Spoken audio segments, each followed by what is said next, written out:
اللہ رب العزت نے جب ایک پیکج دیا، ایک موقع دیا، ایک اللہ رب العزت نے سال کے اندر پورا مہینہ رکھا کہ میرے قریب آ جاؤ، میرے راستے سے بھٹکے ہوئے ہو کہ واپس آ جاؤ، اور پورا مہینہ ایک صدا آتی رہتی ہے، منادی ندا کرتا رہتا ہے کہ میرے طرف آ جاؤ، اے کوئی بخشش کا طالب کہ میں اسے بخش دوں، اے کوئی مغفرت کا طالب کہ اسے مغفرت عطا کر دوں، اے کوئی دنیا کی حاجت قدر کرنے والا کہ اسے دنیا کی حاجت قدر کروں۔ لیکن ہم اگر پھر بھی غفلت میں سوئے رہے تو پھر اپنا خود ہی ہم نقصان کریں گے۔ اللہ کی رحمت پہلے بھی برس رہی ہے اور برستی رہے گی، لیکن یہ انسان کے اوپر ہے کہ کہیں سے دریا بہ رہا ہو، کہیں سے سمندر بہ رہا ہو، تو انسان اس میں اگر جنوب بھر بھی پانی نہ لے سکے تو پھر انسان کی اپنی بدقسمتی ہے، ورنہ دریا تو بہتا رہے گا۔ اگر ہم نے کچھ نہ کیا تو ہم اپنا کچھ نقصان کریں گے۔ حدیث پاک میں آتا ہے آقا علیہ السلام ایک دفعہ منبر شریف کے اوپر تشریف لے گئے خطاب کرنے کے لیے مسجد نبوی کے اندر۔ آقا علیہ السلام منبر جس طرح یہ منبر ہے اس طرح آپ اوپر تشریف لے گئے، 3 درجے تھے منبر کے۔ پہلے درجے کے اوپر آپ نے قدم مبارک رکھا تو فرمایا آمین۔ کوئی آواز سنائی نہ دی، کوئی صحابہ کرام کو کچھ نظر نہ آیا کہ کیا ہو رہا ہے۔ آپ نے خلاف معمول فرمایا کہ آمین۔ پھر دوسرے درجے کے اوپر قدم رکھا تو پھر فرمایا آمین۔ تیسرے درجے کے اوپر قدم رکھا تو پھر فرمایا آمین۔ آپ خطبہ ارشاد فرما کے جب نیچے تشریف لے آئے تو صحابہ کرام کے دل کے اندر یہ تجسس اور سوال تھا کہ آج کچھ خلاف معمول آقا علیہ السلام نے عمل فرمایا ہے۔ پوچھ لیا کہ یا رسول اللہ کیا ماجرا ہے۔ پہلے تو کبھی اس طرح نہ دیکھا تھا کہ آپ منبر میں تشریف لے گئے اور آپ نے پہلے جو درجے کے اوپر قدم رکھا، پہلی سیڑھی کے اوپر قدم رکھا منبر کی تو آپ نے فرمایا آمین۔ پھر دوسری سیڑھی کے اوپر بھی قدم رکھ کے فرمایا آمین، اور تیسرے درجے کے اوپر بھی قدم رکھ کے آپ نے فرمایا آمین۔ تو اس کا کیا مطلب ہے؟ آقا علیہ السلام نے فرمایا کہ اس کا مطلب یہ ہے کہ آپ کو تو خبر نہیں، لیکن میں جب منبر پہ چڑھنے لگا تو جبریل امین میرے پاس آیا۔ جبریل امین اللہ کا پیغام لے کے آ گئے اور یہ پیغام انہوں نے دیا کہ اے اللہ کے رسول، وہ شخص تباہ و برباد ہو جائے جو رمضان مبارک کا مہینہ پائے اور اپنی مغفرت نہ کروا سکے۔ تو میں نے اس کے اوپر کہا آمین۔ مجھے حکم ہوا کہ اللہ یہ بنا رہا ہے کہ آپ اس کے اوپر آمین کہیں، تو میں نے کہا آمین۔ کہ دوسرے درجے کے اوپر قدم رکھا تو جبریل امین نے کہا کہ وہ شخص بھی تباہ و برباد ہو جائے جس نے اپنے والدین میں سے کسی ایک کو یا دونوں کو بڑھاپے کی حالت میں پایا اور خدمت کر کے جنت میں کما سکتا۔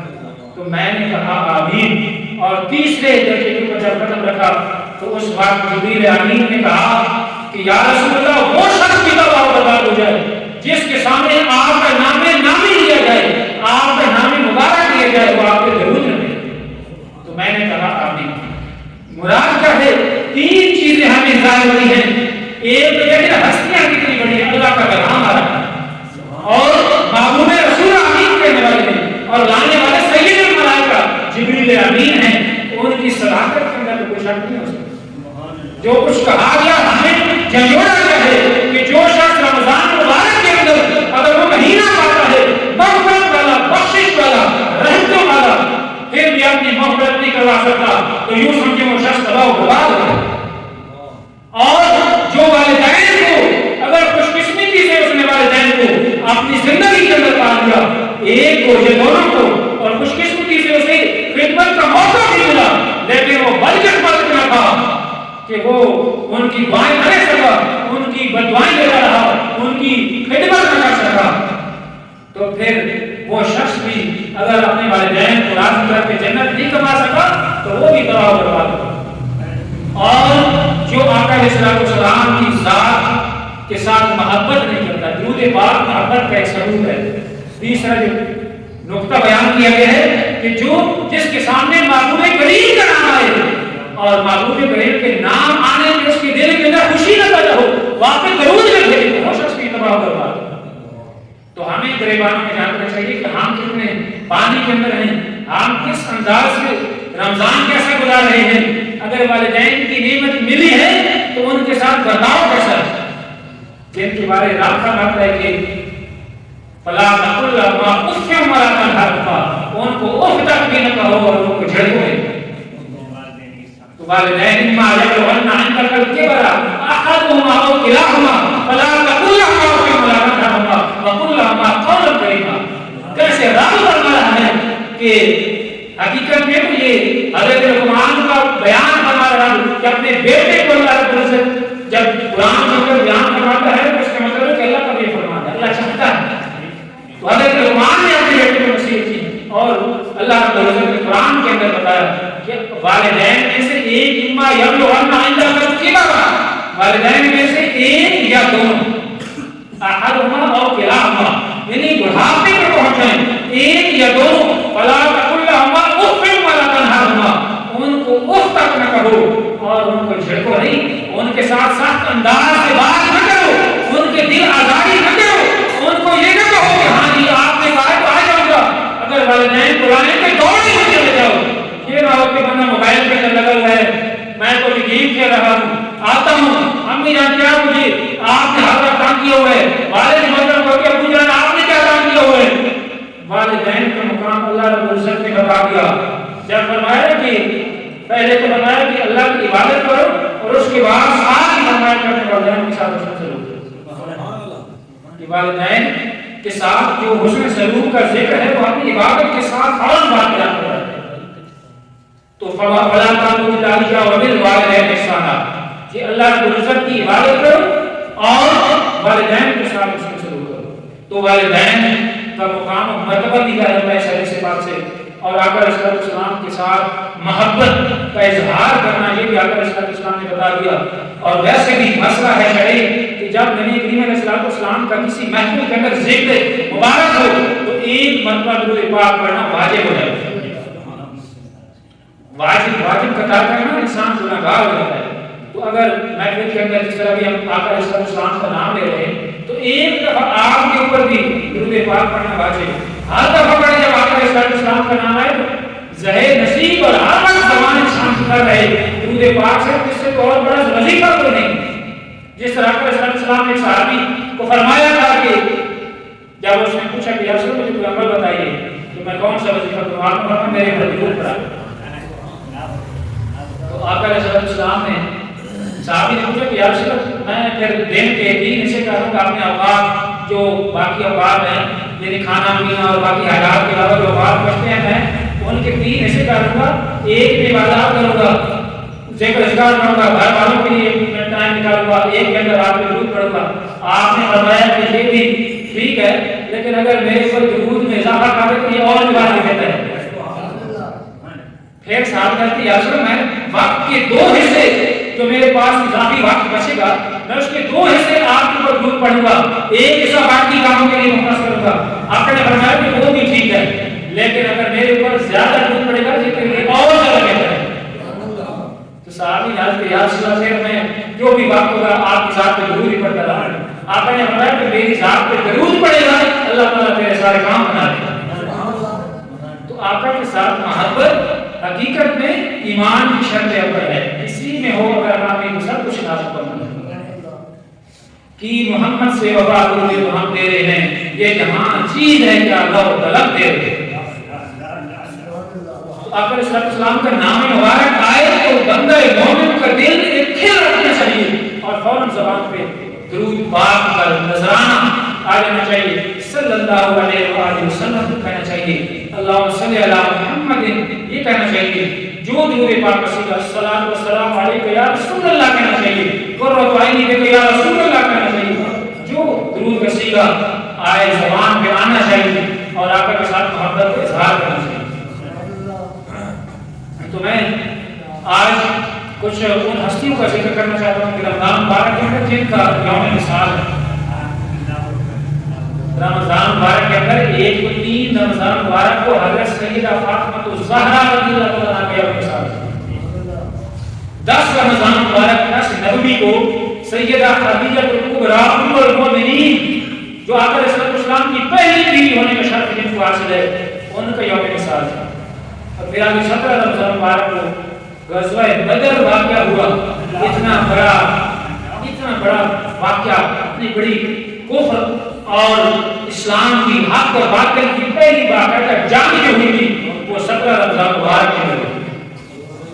اور اندازہ کریں کہ عرب کی تپتی سرزمین ہو اور گرمیوں کی موسم ہو اور صحابہ کرام کوئی 80 میل کے فاصلے پہ پیدل چل کے جائیں مدینہ منورہ سے اور ساز و سامان بھی نہ ہو اور سرکاری دو عالم خود ان کے ساتھ بنفس نفیس موجود ہو، تلواریں اور نیزے اور ایک سامان ہو جتنا جہاد کے لیے جائیں۔ کیوں جائیں کہ اللہ کا حکم آ گیا تھا کہ آپ جہاد فرض ہو جائے، جب جہاد فرض ہو جائے تو پھر اللہ کے ان بندوں کو دیکھنے، اصحاب بدر کو دیکھنے جو السابقون الاولون جن کو اللہ نے فرمایا، جن کو اللہ نے فرمایا رضی اللہ عنہم کہ جن سے اللہ راضی ہو گیا، اور ان کو خوشخبری دی اللہ نے فرمایا کہ اللہ فرماتا ہے کہ میں نے اصحاب بدر کو بخش دیا ہے، آپ جو مرضی کر کے خرید ان کو جنت عطا کروں۔ ان کا مقام مرتبہ کیا ہے؟ سابقون الاولون کہ انہوں نے گھر چھوڑے، اپنے گھر بار چھوڑے، بیوی بچوں کو چھوڑا، پہلے ہجرت کی، پھر آقا کا ساتھ دیا، تلواریں لے لی اور تلواروں کے سامنے اپنے آپ کو نیزوں کے سامنے پیش کرتے کہ ہمارے آقا کو تکلیف نہ پہنچے۔ آقا کے ارد گرد حلقے بناتے تھے کہ میرے آقا کو تکلیف نہ پہنچے، تیر آئے تو میرے جسم کے اندر راست ہو۔ ایسا ایسا جذبہ چھوٹی عمر میں عمیر بن ابی وقاص رضی اللہ تعالیٰ عنہ جیسے چھوٹی عمر جن کو آقا نے فرمایا کہ آپ چھوٹے ہیں پاک نکل کے جہاد کری جانا، وہ رونے لگے یا رسول اللہ میں بھی جانا چاہتا ہوں، ہمارے بن ابی وقاص ساتھ میں ابی وقاص کے بھائی۔ تو آقا صلی اللہ علیہ وسلم نے پھر اجازت دی کہ چلیں آپ کو دے رہے تو آئے۔ تو ایسے ایسی مثالیں کہ جان نثاری کی مثالیں، جذبہ جہاد جو ابو عبیدہ بن حارث کہتے ہیں کہ جب وہ زخمی ہوئے تھے آقا کی گردن دلایا گیا تو قرض کرتے یا رسول اللہ کیا میں شہید نہیں ہوں؟ ان کے اندر یہ جذبہ تھا کہ میں شہید ہو جاتا کہ میں زخمی تو ہو گیا ہوں، آقا کیا میں شہید نہیں ہوں؟ آقا نے فرمایا کہ میں گواہی دیتا ہوں کہ آپ شہید ہیں۔ سرکار دو عالم نے فرمایا کہ میں اللہ کا رسول ہوں، گواہی دیتا ہوں کہ آپ نے قربانی دی ہے، آپ شہید ہیں، اور مقام صفرات پہ پہنچ کے آپ جامع شہادت میں استعمال کرنا واسی۔ تو آج کرنے کا مقصد یہ کہ ان کے اندر کیا قربانی کا جذبہ تھا، اور آج ہم مسلمان ہیں کہ ہمارے پڑوس کے اندر غزہ کے اندر، فلسطین کے اندر مسلمانوں کے اوپر، بچوں کے اوپر، عورتوں کے اوپر، ہماری عزتوں کے اوپر، جن کو اللہ کے پیارے حبیب نے فرمایا کہ مسلمان ایک جسم واحد کی مانند ہیں، ایک جسم کی مانند ہیں، پوری امت مسلمان ایک ملت ہے، وہ چاہے کسی علاقے کے اندر رہتی ہو، الملک کو لگا کہ ہمارا عرب ہمارا، چین و ہندوستان ہمارا، علامہ اقبال نے اس طرح نظر دی کہ سارا جہاں ہمارا، کہ ہم اللہ کے ہیں، اللہ کی کائنات ساری ہماری ہے۔ مسلمان کسی جگہ بھی بستا ہو مسلمان قوم ہے، لیکن علماء نے فتویٰ بھی دے چکے ہیں کہ جب کسی مسلمان کے اوپر ظلم ہو رہا ہو تو دوسرے مسلمانوں کے اوپر ان کے لیے مدد کرنا، ان کے لیے جہاد کرنا فرض ہو جاتا ہے۔ جہاد ایک رکن ہے اسلام کا۔ ہم بے شک اپنے آپ کو بتاتے پھریں اور اللہ کے حکم کو اگر ہم جس طرح نماز کو کوئی کہے کہ نماز چلو نہیں پڑھتا ہے تو اس کا جواب دینا ہے، جہاد نہیں کریں گے اس کا جواب دینا ہے۔ جہاد فرض ہو جائے کہ ہمارے اوپر فرض ہے، ہمارے حکمرانوں کے اوپر فرض ہے، ان کو ان سے سلام کو، ان صاحب اقتدار لوگوں کو اور اقتدار کی نشر کے اندر بہت سے لوگ بالکل مقبول ہیں جن کو دنیا نظر آتی ہے، ان کو ظلم نظر نہیں آ رہا، ان کو دنیا کی زینت عیاشی دنیا کی نعمتیں عظیم ہیں، لیکن مسلمان کے لیے تو شہادت عظیم ہونی چاہیے۔ شہادت مطلوب و مقصود مومن نماز غنیمت کی پیشکش کشائی، وہ پھر اسی لیے لے جاتے فیصلے کیوں نہیں کرتے کہ ہم کہیں بات نہ چلیں، اور مسلمان قوم تو موت سے پیار کرتی ہے کہ اللہ کی رضا کے لیے ہمارے اوپر بہت ہے کہ آقا کو کیسی مثال ہے کہ یا رسول اللہ مجھے جہاد کے اندر جانے دیں، میں شہید ہونا چاہتا ہوں، یا رسول اللہ کیا میں شہید نہیں ہوں؟ ایسی ایسی مثالیں، اور پھر اپنی جانی مثال کرنا۔ حضرت خالد بن ولید کی ساری زندگی جہاد کے اندر گزری، جب سے مسلمان ہوئے جہاد کے اندر زندگی گزری، لیکن اللہ کو منظور نہیں تھا کہ شہادت ہوتی۔ آپ کی سب سے بڑی خواہش بھی یہی تھی کہ کاش میں شہید ہو جاتا۔ جب آپ کو موت ملے گی آپ روتے تھے کاش میں شہادت کو پا دیتا، لیکن میں نے ساری زندگی کے لیے لگی ہے کہ شہادت نصیب نہیں۔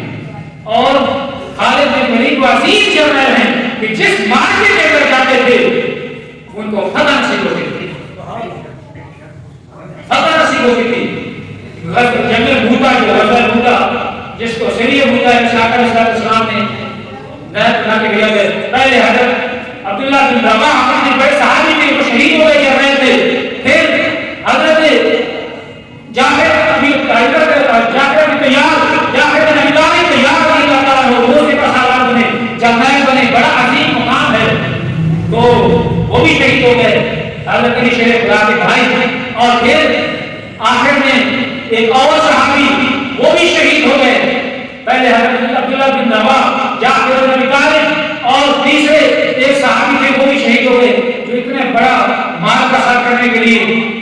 تو آخر میں حضرت خالد بن ولید کو جب سپہ سالار بنایا گیا تو حضرت خالد بن ولید کے ہاتھ میں اللہ نے فتح کر دی. اتنا بڑا مارکا تھا کہ ادھر تقریباً 12,000 مسلمانوں کا اور ادھر 1,20,000 رومیوں کا لشکر تھا. اتنا بڑا مارکا تھا. خالد بن ولید نے ادھر جیت کر دکھایا اللہ کی مدد کے ساتھ. تو آج کرنے کا مقصد یہ ہے کہ صحابہ کے اندر جذبہ جہاد تھا اور آج جذبہ جہاد نہیں ہے. دنیا عزیز ہے, اس لیے ہم لوگ کراتے ہیں جہاد نہیں کرتے. ہمارے حکمران وہ ایوانوں کے اندر بیٹھ کے ایسی کمرے ہوں, گاڑیاں ہوں, پروٹوکول ہو, نوکر چاکر ہوں اور سیکورٹی ہوں, ان کو کیا پڑے کہ وہ میدان جہاد کے اندر جائیں. میدان جہاد کے اندر فیصلہ کرنا پڑتا ہے, مشکل فیصلے کرنے پڑتے ہیں. جب بات ہو جائے تو یہ قومی اور شاہی سنبھال کے رکھنے کی نہیں ہے. پھر اپنے مسلمان بھائیوں کے لیے چلانا چاہیے. پھر جان جاتی ہے جائے اسی کی تھی. حق تو یہ ہے کہ حق ادا نہ ہوا. اپنے مسلمان بھائیوں کے لیے اگر اللہ کا حکم ہے تو ہمیں جانا چاہیے. لیکن ہم بے بس ہیں, کمزور ہیں, بزدل ہیں. پوری امت مسلموں کمزور ہوئی. اب بھی ظلم کی داستانیں ان کو صفحہ ہستی سے مٹانے کے ڈر پہ ہیں.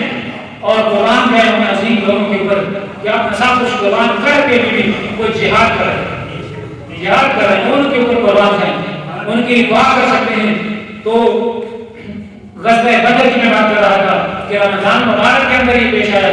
تو پہلے تھوڑا سا ذکر کر لیتے ہیں سیدہ فاطمہ الزہرا رضی اللہ تعالیٰ عنہا, جگر گوشہ رسول فاطمہ الزہرا. کتنا بڑا نام ہے کہ جن کو آقا نے فرمایا کہ فاطمہ میرے جگر کا ٹکڑا ہے. جو فاطمہ کو تکلیف پہنچائے گا اور مجھے تکلیف پہنچائے گا. فاطمہ تو میرے جگر کا ٹکڑا ہے. آقا کو اتنی محبت تھی جب بھی کہیں جاتے تو سب سے آخر میں سیدہ فاطمہ کو ملتی جاتی ہے. جب گھر تشریف لاتے سب سے پہلے سیدہ فاطمہ الزہرا کو ملتے. بڑی محبت تھی, بڑا پیار تھا. آقا اپنی بیٹی کے ساتھ کتنا پیار کرتے تھے. محفل میں بیٹھے ہوتے, گھر میں آتی تو آقا علیہ السلام کھڑے ہو گئے کرتے تھے. اپنی بیٹی کا کھڑے ہو کے گویا سرکار کھڑے ہوتی تو نبوت اور اعلان کھڑی ہو جاتی تھی. آقا کھڑے ہو کے اپنی بیٹی کے ماتھے کا بوسہ لیتے, کھڑے ہو کے استقبال کرتے. اور آقا علیہ السلام جب سیدہ فاطمہ الزہرا کی اللہ تعالیٰ کے گھر جاتے تو سیدہ فاطمہ دوڑ کے آتی, آقا کے ہاتھ چومتی, آپ کا استقبال کرتی, آپ کا چہرہ کھل جاتا. بڑا پیار تھا. آقا علیہ السلام کی بیٹی جگر گوشہ رسول سیدہ فاطمہ الزہرا. تو ان کا مقام و مرتبہ دیکھیں اور ان کی زندگی کو دیکھیں. ایک طرف جنتی عورتوں کی سردار ہونے کی بشارت دی گئی اور دوسری طرف دیکھیں کہ آقا علیہ السلام نے جب حضرت علی سے نکاح فرمایا سیدہ فاطمہ کا حضرت علی رضی اللہ تعالیٰ کے پاس ظاہری دنیا کی مال و دولت نہیں تھی. ویسے تو اللہ نے سب کچھ عطا کیا ہوا تھا لیکن آقا نے فقر اختیاری اختیار کیا ہوا تھا. تو حضرت علی کے پاس ظاہر پوچھا تھا. آپ نے پوچھا کہ علی تمہارے پاس کچھ ہے؟ حضرت علی نے فرمایا کوئی دولت تو نہیں ہے, ایک گھوڑا ہے اور ایک زیرہ ہے. قربان جائیں ہستیوں کے تو ان کے سامان ہی جہاد والا تھا. باقی ہر چیز جو ہے وہ اللہ کے راستے میں دے دیتے تھے. سامان سے جہاد والا تھا. گھوڑے تھے. آپ نے فرمایا گھوڑا تو ہمارے لیے ضروری ہے, سواری ہے, جہاد کرنا پڑتا ہے. شیر خدا ہو یا گھوڑا کو نہ بیچو, زیرہ بیچ دو اور اس سے کچھ چیزیں وہ حق مہر کے طور پہ ادا کر دی جائیں گی. تو اس طرح وہ زیرہ بیچ کے حضرت علی کی شادی ہوئی. اور شادی بھی کیا ہوئی تو اس میں کوئی بڑے جہیز نہیں تھے. ہمارے سامنے مثال ہے اپنے مسلمانوں کے لیے. اور آج جو ہماری بیٹیوں کے لیے ایک بہت بڑا مسئلہ بنا ہوا ہے ماں بہنوں کے لیے, اور ہماری جو گھروں کے اندر بیٹیوں کے سروں کے اندر چاندی بناتی ہے ان کے ہاتھ بھی نہیں ہو سکتے. لوگ اس انتظار میں رہتے ہیں کہ میں نے جہیز بنانا ہے, جہیز بنانا ہے. اس جہیز کی لعنت سے ہم ایک رسم و رواج کے طور پہ ہمارے اوپر مسلط ہے, اس کے پیچھے پڑے رہتے ہیں اور بیٹی کی زندگی خراب کر دیتے ہیں. تو آپ بچہ آتے تو اونٹ اور یہ جو ہم اونٹ کا پہاڑ تھا سونے بن کے ساتھ چل سکتا تھا، لیکن آپ نے کوئی سونا وغیرہ نہیں دیا. آپ نے چند ضرورت کی چیزیں جو مسلح دے دیا، کولر دے دیا اور چارپائی دے دی اور ایک چکی دے دی جو ضرورت کے طور پہ، اس کے بعد کا سامان اور کچھ جو کھانے پینے کے لیے ضروری دے کے اپنی بیٹی کو رخصت کروا دی. اتنی سادگی کے ساتھ کائنات کے سردار اتنی سادگی کے ساتھ شادی کروا رہے ہیں تو وہ یہ نہیں کہ آپ کر نہیں سکتے، آپ سب کچھ دے سکتے تھے، لیکن اس لیے کیا کہ میری امت کی تکلیف نہ بن جائے.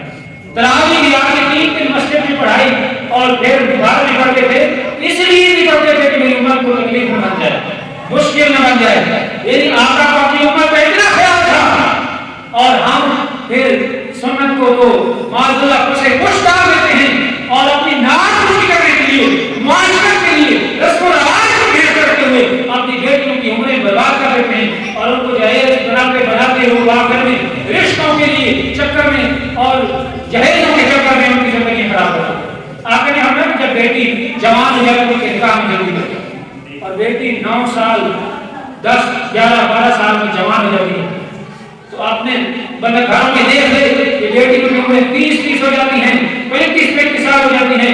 یہ بھی اس کا کیریئر کا مسئلہ ہے، اس کی پروفیشن کا مسئلہ ہے، اس کی تعلیم کا مسئلہ ہے. یہ سارے ان ناموں کے اوپر ہم نے یونیورسٹی کی تعلیم کے نام کے اوپر اپنی بیٹیوں کو بھی خراب کر دیا ہے. اور آج ہمارا نظام ایسا ہے نظام تعلیم کہ جو یونیورسٹی میں لڑکی چلی جاتی ہے اس کو پھر آگے بڑا مشکل ہو جاتا ہے کہ بات کر سکتے، بہت مشکل ہوتی ہے ماشاء اللہ، کیونکہ وہ اپنے حقوق کی بات کرتی ہے. تو حقوق کی بات اسلام میں سب سے بڑھ جاتی ہے، لیکن وہ ان حقوق کی بات کرتی ہے اسلام بعد میں نظر کھاتے.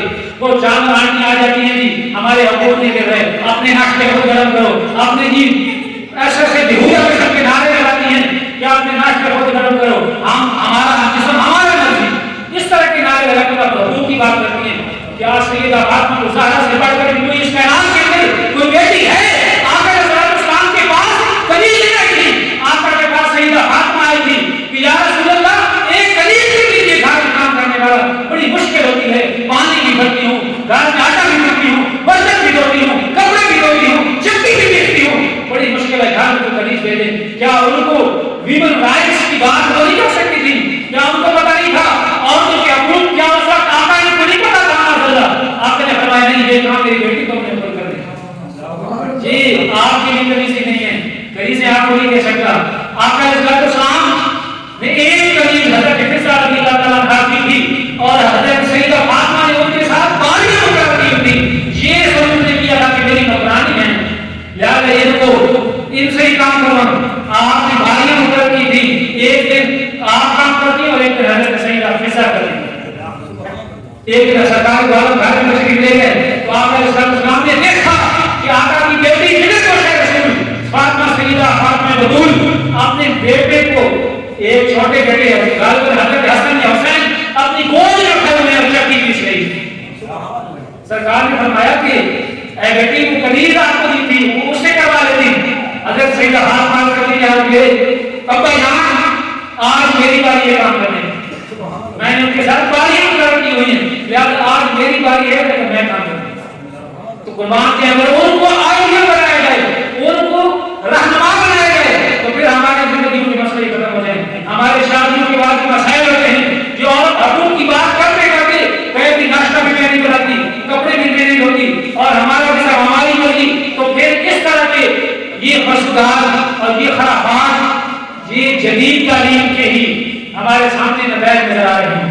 جو جدید تعلیم دین سے جڑی، جب دین سے ہم دور ہو جائے، مدرسہ کی تعلیم نہ ہو، قرآن کی تعلیم نہ ہو، حدیث کی تعلیم نہ ہو، دین سے دور ہو، کسی کو پتہ ہی نہ ہو کہ ہمارا دین کیا کہتا ہے، خامن کی اطاعت کیا ہے، خامن کی اور اس کی اطاعت کر کے سیدھا جنت میں جا سکتی ہے عورت. جب اسے پتہ ہی نہیں ہے وہ تو حقوق کی بات کرے گی. اس کو یہ سکھایا جائے کہ آج کل کی جدید دور ہے، ہیومن رائٹس کی بات کرو، اپنے حقوق کی بات کرو، نکلو گھروں سے باہر، ہم تو جائیں گی ملازمتیں کریں گی، لوگوں کے سامنے ان کی نگاہوں کے سامنے بھی جائیں گی، لوگوں کی بھی حیا نگاہوں کے سامنے بھی کریں گی. وہ چاہتی ہیں اسلام نے کہا کہ عورت گھر کی آزادی ہے اور مرد باہر سے کما کے لائے. مرد کمانے کی ذمہ داری ساری آزادی مرد کے اوپر کی، عورت کو گھر کے کام کرے. اگر گھر کے اندر عورت ہوگی تو پھر اولاد کی تربیت بھی ہوگی. اگر گاڑی لگا کے باہر نکلنا ہے گھر کا نظام اگر ہم جب آئے گا نہ کھانا ہو، نہ کوئی خامد گھر سے باہر سے آئے کچھ بھی اس کے سامنے تیار نہ ہو، اور مسئلے مسائل اس کو نظر آئے اور بیگم صاحب آئے اور وہ کہیں کہ نظر نہیں آ رہا کہ میں نے خود ہی جاب کر کے آئے، لہٰذا تو لے آئیں کوئی ہوٹل سے لے کے آئیں. جب اس طرح کے مسائل ہوں تو گھر میں اپنی جنت کرتے. نیک بیوی دنیا میں سب سے بڑی بتا ہے، اور وہ بھی نہیں جو اسلام کے مطابق چلنے والی. جب یہ چیزیں تب آتی ہیں جدید اور ماڈرن ایجوکیشن کے لیے آ سکی، یہ ہمارے سامنے مشاہدات ہیں، تجربات ہیں. ماڈرن ایجوکیشن کی چیز نہیں لا سکی، یہ چیز لاتی ہے تو ان عورتوں کو دیکھ کر جو مدرسہ کی تعلیم یافتہ ہے، جو جن کے جس طرح پیر محمد کرم شاہ نواب اصل ضیاء الامت نے ایک نظام دیا الکلیہ الغوثیہ للعلماء، جس کے اندر بشیاں پڑھتی ہیں، وہ بی بھی کرتی ہیں، ایم اے اسلامیات بھی کرتی ہیں، لیکن ان کا حق گزار بنتی ہوتی ہیں، وہ دیندار بنتی ہوتی ہیں، باحیا بنتی ہوتی ہیں، پردہ دار بنتی ہوتی ہیں، شوہر کی والدین کی اطاعت گزار بنتی ہوتی ہیں.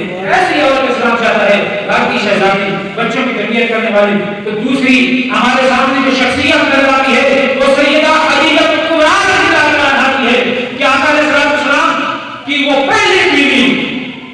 دیکھیں سیدہ خدیجہ کبریٰ کا مقام و مرتبہ دیکھیں. ایک طرف دیکھیں کہ 40 سال عمر ہے حضرت خدیجہ کی، سرکار دو عالم کی عمر 25 برس ہے. اس عرب کی سرزمین کے اندر ایک 25 سال نوجوان اٹھتی ہوئی جوانی جس کی ہو، جو بڑا امین اور صادق بشر ہو، جو حسن کا شہزادہ ہو، اس نے 40 سال پوری عورت کے ساتھ نکاح کر دیا. یہ ہمارے سامنے کیا مثال پیش کر رہی ہے کہ سرکار دو عالم صلی اللہ علیہ وسلم آج بھی کہتے ہیں 40 سال عورت کے ساتھ کون نکاح کرتا ہے. وہ یہ مسئلہ ہوگا جی اولاد کے مسئلے ہوں گے، ہم کو 18 سال کی بچی چاہیے تھی، 19 سال کی چاہیے، اور وہ بھی دو خامد پہلے ان کے خوابوں میں تھے دیولا کی حضرت خدیجہ کبریٰ. ہمارے لیے مثال ہے. آپ کا چاہتے تو عرب کی کوئی شہزادی بیان کرا سکتے تھے، کیونکہ آپ کا کردار نہیں دیا تھا. آپ نے نبوت کا وقت اعلان نہیں کروایا تھا. لوگ پہلے کہتے تھے کہ محمد صادق ہے، امین ہے، باکردار ہے، مشکل و خوش، ایسے خوشبودار اور ایسا خوش نما چہرہ ہے، ایسا جاندار چہرہ ہے، ایسا خوبصورت چہرہ ہے کہ ان کے لیے تو عرب کی جس عورت کی لیے رشتے کے لیے ہاتھ رکھتے تو کوئی بھی لا سکتے تھے. لیکن 40 سالہ عورت کے ساتھ جو بیوہ ہو، پہلے دو خامد فوت جائے، ان کے ساتھ جب انہوں نے پیغام بھیجا، پیغام حضرت خدیجہ نے بھیجا، کیونکہ مالک تجارت کام لے کے گئے تھے. اس نے حضرت خدیجہ نے دیکھا کہ اتنا صادق اور اتنا نہیں کردار کے والے، انہوں نے پیغام نکال لیا. مالدار تھی، تاجر تھی، عرب کے اندر بہت متعلق کھاتے پیتے گھرانے کی عورت تھی. پیغام نے نکاح بھیجا، سرکار نے مشاورت کی، آپ نے پیغام نکاح قبول فرما لیا. تو یہ ہمارے سامنے مثال ہے سیرت نبی، ہمارے سامنے مثال پیش کر رہی ہے کہ کردار کو دیکھنا ہے، صرف حسن کو نہیں دیکھنا، صرف تعلیم کو نہیں دیکھنا. کردار ہے یہ سب سے بڑی چیز ہے. حضرت خدیجہ کبریٰ ایک شریف النفس عظیم انسان تھی.